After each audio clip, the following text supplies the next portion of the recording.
are in a place, as I said, St.Peter in Gallicantu. What does it mean, Gallicantu? Thank you. There's someone who's focusing and listening to what I'm saying. Thank you. You're going to get the gift. Yeah. I'll bring it for your husband on the way. No, you should be happy. Guys, the church that built here during, first of all, you have to understand what's going on here. Jesus was captured on Thursday evening. They took him from the Garden of Gethsemane to the house of the Caiaphas. He was the head of Sanhedrin. So here where the Sanhedrin stands and stayed. Jesus spent his first night on Thursday evening in this place. After that, early in the morning, Friday, they took him to the trail, to the Antonia Fortress, where we did today the Station of the Cross. The church that built here on top of this area where the Byzantine church was stands. Here where St. Peter followed Jesus and told him, you remember what Jesus told to St. Peter in the Last Supper room? You're gonna deny me 3 times before the rooster crows thrice. Okay? Here where St. Peter followed Jesus, and here where he said, no, I don't know this man. In the Last Supper room he said, no way, I will deny you. Here, a couple of hours later, he denied him. Here where St. Peter felt that he betrayed Jesus. He feels that did something awful, something wrong. How come I will betray the man that he trusts in me? He put me as the first person after him, okay? And I betrayed him. That's why we have this church, which we call St. Peter in Gallicantu. The church that built in 1863, which runs by the Franciscan, by the French Republic, okay? By the Benedictine order. The moment you go inside the church, we're gonna see mosaics from the Byzantine era. The church that was active here, which destroyed by the Persians 614. Crusaders came here, built another church in 1099. But Muslims, since they do not believe in the Jesus capturing and the crucifixion, they destroyed this church. Later on, the church comes back again and built this modern church that stands now in 1862. The moment you go in, you can see mosaics at the right side and the left side, which used to be on the floor from the Byzantine time. You can see the most magnificent dome from inside the church and the frescoes. Then we go 1 floor down where we see how they pulled Jesus in the pit. Then we go down to the pit where Jesus spent his first night. Okay? Right. Then we are going to climb up the stairs from that area. We see the holy steps that Jesus used on the way down from the Last Supper room and on the way back when he was captured here.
Can you see the pictures here of Jesus? Yes. That's how they pull him down.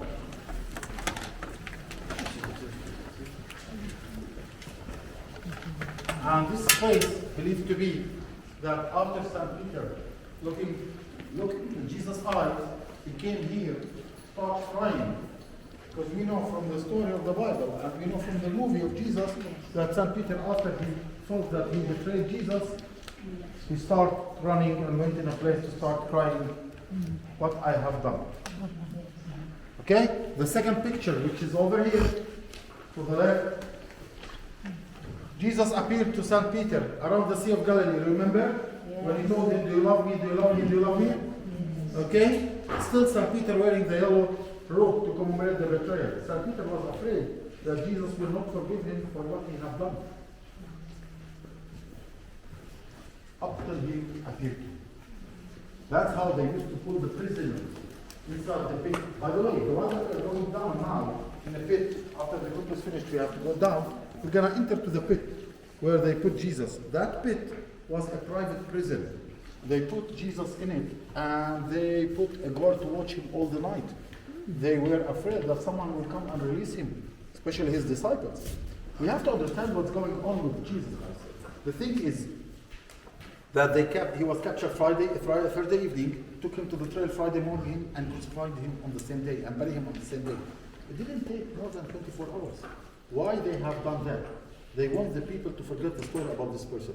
They said, now we have to put an end to this story. We don't need this person to be familiar between the people anymore. But they did not know that the people who believed in Jesus after his death, after his resurrection, more than the people who believed in him when he was alive. They are fulfilling the prophecy about what happened to Jesus, but for us, the prophecy was fulfilled after his crucifixion and after his resurrection. Let's go down to the picture.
disciples? Yeah. To the Garden of Gethsemane. He used these stairs.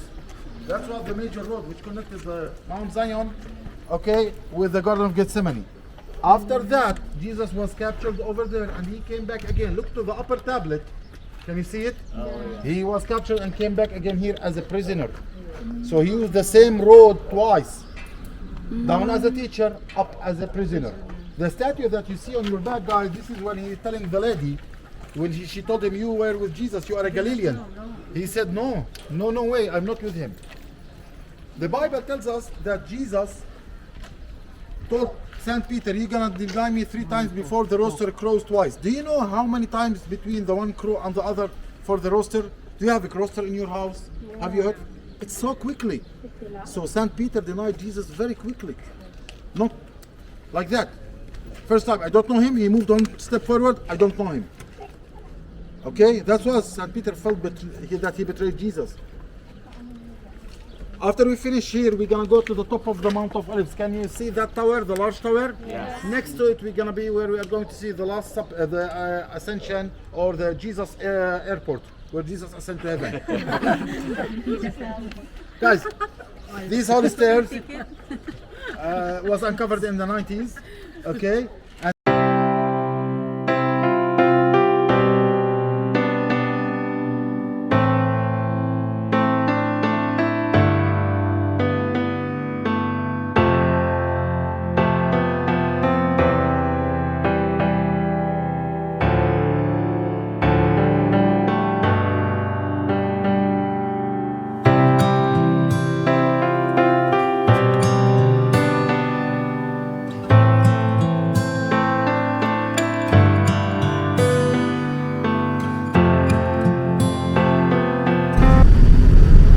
Okay, that valley, no, down further, down to the left.